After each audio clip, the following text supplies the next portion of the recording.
mouku polohrubou, vanilkový cukr, kypřící prášek, mléko a 1 vejce. Teda teďka už jsem to všechno smíchala, jak můžete vidět. Takže stopněte na mě. Směs, jak můžete vidět.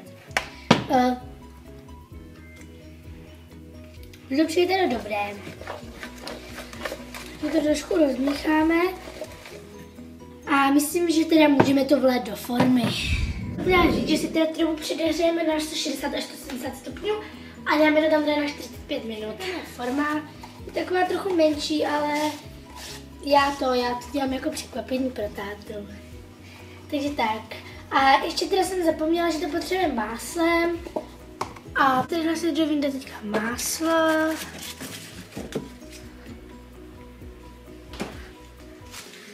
A mouku.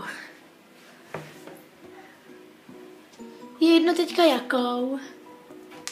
Mouku tam teda dáte. Teda já použiju teda teď. Tak si vezmu to máslo. Asi si ho teda trošku ukrojím. A vytřu to teda tím máslem.